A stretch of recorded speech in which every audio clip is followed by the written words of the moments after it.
anti-Russian pivot with Afghanistan. So it was kind of cool to go there, and they would mention like Colonel Saab of the Jamaat Tabligh, or Abdullah Azam, and all these kind of big old days of Afghanistan. You can be heroic like that, and people that have bullets bouncing off of them, all kind of nonsense. You know, people would hear nonsense, fucking nonsense, man. I remember hearing like 89, 90, and things, shields were going miraculous, fragrances and things like that, what they call, the mist, and, things like that, miraculous, which you're supposed to believe in Islam, but they would go further with contemporary things. Like I said, the bullets bouncing off and the missiles hitting right next to you and never being hit and stuff like that. This is the Nusrat, the help of Allah, things like that. There was a lot of so-called signs being saw during the Russian contact with the Russian communists, Soviets by Afghanistan. Lots of so-called miraculous stories. So people get inspired by these stories because they have nothing else in their lives but squalor and misery. So, so imagine a government state, deep state program that has you put on the list, and you're put on the list at the inference of some Muslims, people who are supposedly Muslims by identity, ethnicity, if not by practice, but usually not by practice. Usually they don't. Usually by ethnicity, ethnic origin, language, birth. That don't like you to remain in Islam. They want to get you out of Islam. They don't want you to have the benefits and blessings of being Muslim, as we perceive it. And I make that very clearly, as I perceive it. It doesn't have to be absolute or absolute axiom or truth. Yeah, but to me, it's this, as I perceive it and has observed it empirically, the blessings of Islam for me, for my life. They don't want you to have it. So what they do is to try to get you to expel Islam or to create isolation in you and in the life around you, so much so that you feeling disenchanted. And see, there's no Muslims. Why are you remaining Muslim when there's nobody helping you anymore? The Muslims themselves don't want you, so why do you want Islam?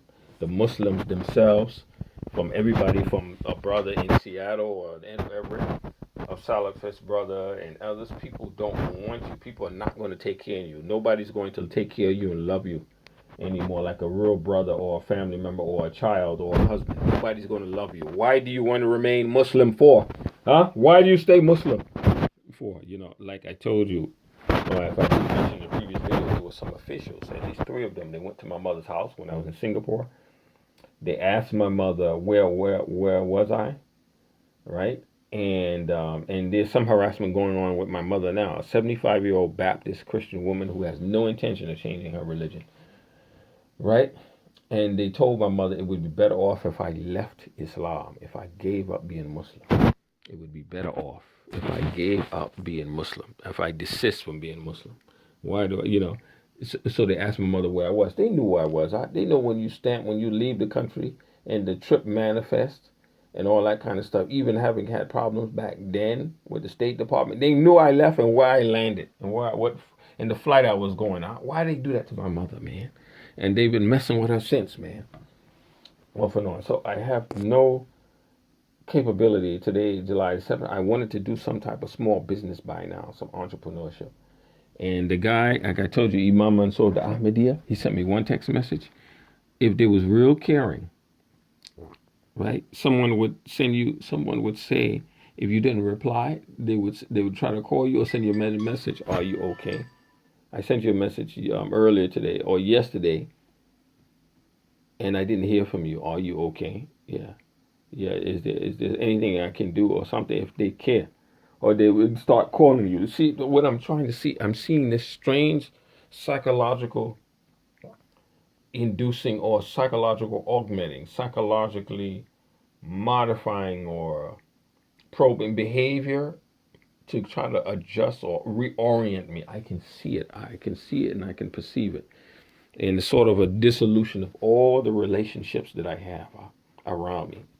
They become null, in which the guy I told you, the Sufism guy, Latino brother, and the woman warning me of the woman that I got involved with, my son's mother, and she yelled and screamed at me on the phone while I was calling her from Seattle, concerned about her, about me not having my act together and not having enough. The same almost dribble that the Indonesian maid was talking about. You always blame other people and this, that.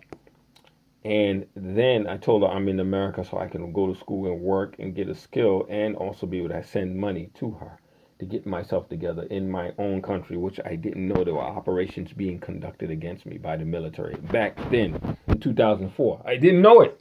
I had no idea this was going on. Totally in the woods about it, in the dark. And then it was headed then by a detective, a Seattle detective who might be happy and retired by now, the Glenn Kearns of the JTTF, but there was Jim Taylor of the U.S. Coast Guard Intelligence and others. I remember these people like yesterday because when I shook Agent Taylor's hand after the first arrest they orchestrated, he froze as if he got rigor mortis because to show you how insignificant blacks are considered. He didn't even remember me. I walked right up to him in the street with my backpack on and knew who he was. He didn't even freaking remember. I remembered him.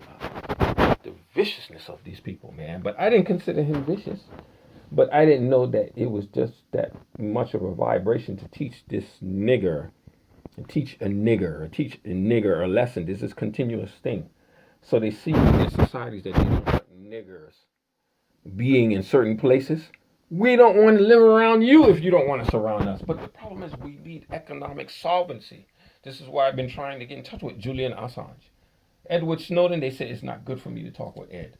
But Julian Assange, Ed, or Kim.com. Because we need economic solvency. We don't need to be confrontational. This stuff, hookah bala and foolishness about protests and turning over and burning cars and burning cans and attacking police and all this nonsense going on in Hamburg or in other places in Germany. This is nonsense, man. Blockade or blockupy and all that. Fucking nonsense, man. This is not the solution to doing this, man.